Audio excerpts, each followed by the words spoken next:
So our fates were sealed. We were after treasure, and there was no turning back. Dr. Livesey went to London to find a physician to take his practice, while Squire Trelawney went to Bristol to find his treasure ship. He swore he didn't call it that in public, but Dr. Livesey said, only half-jokingly I think, that the only man he feared in the enterprise was the Squire himself, because he couldn't hold his tongue. And he drink of his lassie, he drink of his storm, but mostly he drink of the sea, mostly he drink of the sea. I shared Dr. Livesey's concern. It seemed a lifetime, but it was a bare 4 weeks before the Squire wrote to say that he'd acquired a ship, a schooner called the Hispaniola. And a finer, sleeker friend of a sailor you'll never meet in all of England, laddie.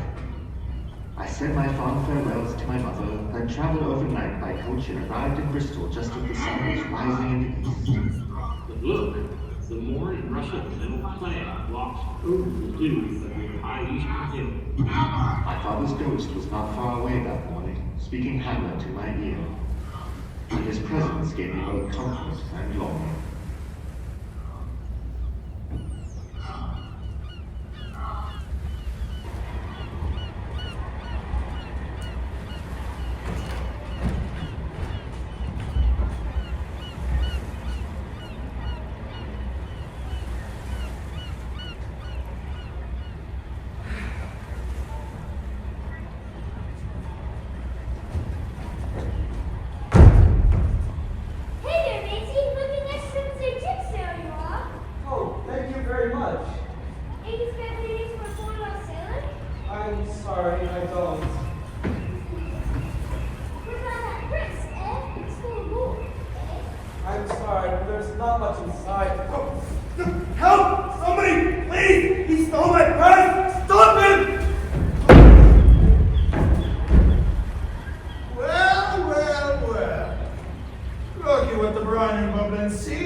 I hope to be a cabin boy on a ship named the Hispaniola.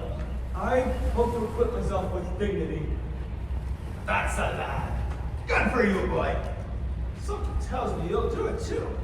You're as smart as paint you are. I saw that when I first set eyes on you. I was a cabin boy once. On a cruiser it was in the Indian Sea.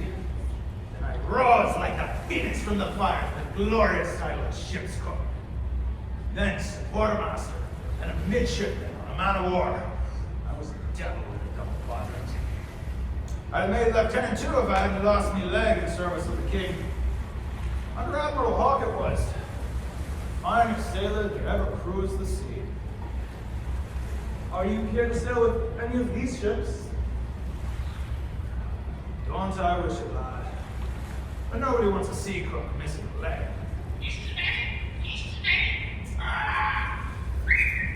My friend's getting hungry. I best go feed him. John Silver. Jim Hawkins. Hawkins! I knew a Hawkins once. In London town. You got relatives?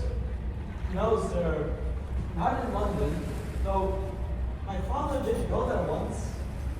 Must have been a different Hawkins, I wager. This was some years back. His name was Peter.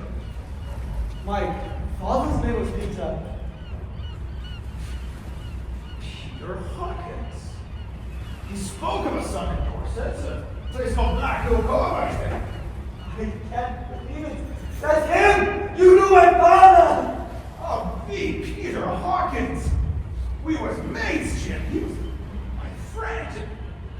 He ran a tavern like, if I remember. He was a good cook, too, right? Yes, that's him! He went to London for his health! That's right. He came for the Sawbones. Wait, let me look at you. There's a resemblance, a strong one. Yes! He was quoting Shakespeare, always he was. He crammed it down my own throat as well.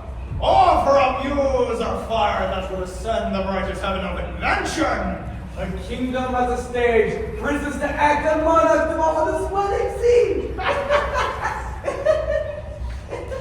Oh my goodness, I can't believe I almost forgot. Here, that's yours. His. He gave it to me before he died. It's Shakespeare! Look! It even has his writing in it!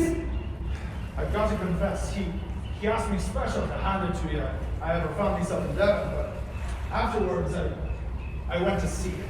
Anyways, it's yours now. I'm begging your pardon, Jim. I should have found you before this. No. I'm just glad that... You're a good man, Jim. Your father would be proud of you. Well, Jim Hawkins, bless my soul. Right on time, punctual, top notch. Good morning, sir. Is everything okay?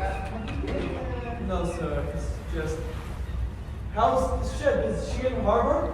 Harper, boy, you're back in standing right next to her. Yeah, with the two red flags. They're Hispaniola. Ain't she a pretty thing? She looks as handy as a dolphin. Twice as quick. That she is, sails like the wind. She catch it? Right to the yardarms, like a lace handkerchief. Carries 200 tons. Do I know you, sir? John Silver, at your pleasure. This is Squire Trelawney. It's his ship. Pleased to make your acquaintance, sir.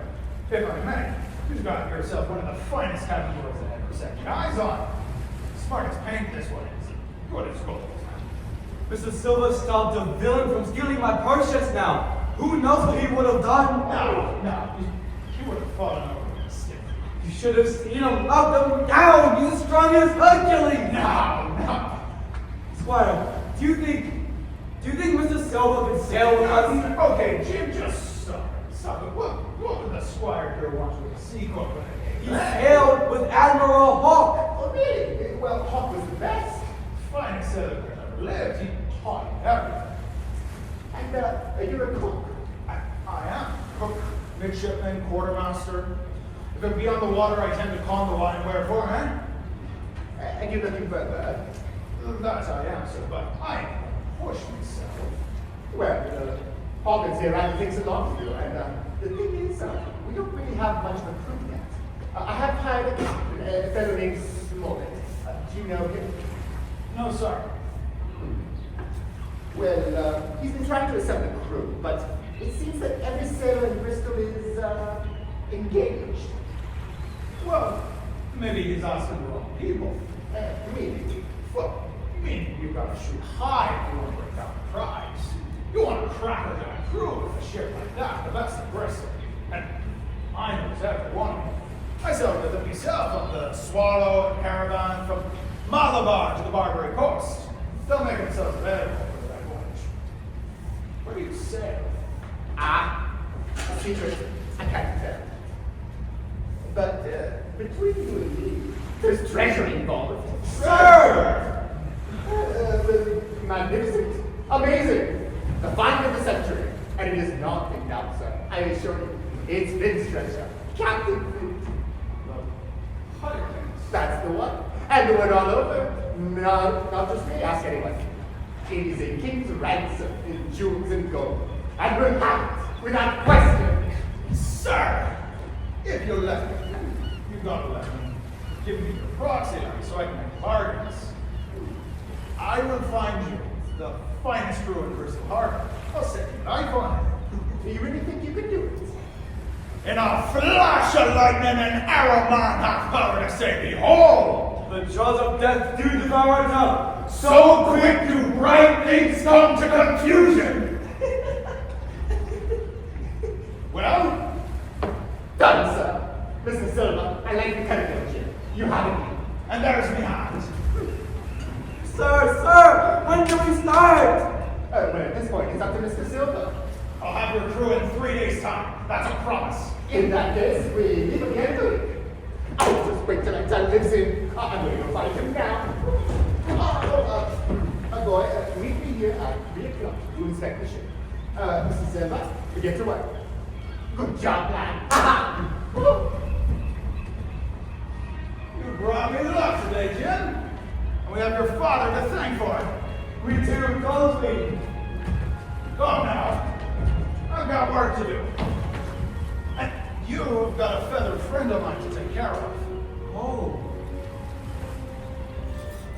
His name, by the way, is Captain Flint. Just like the pirate.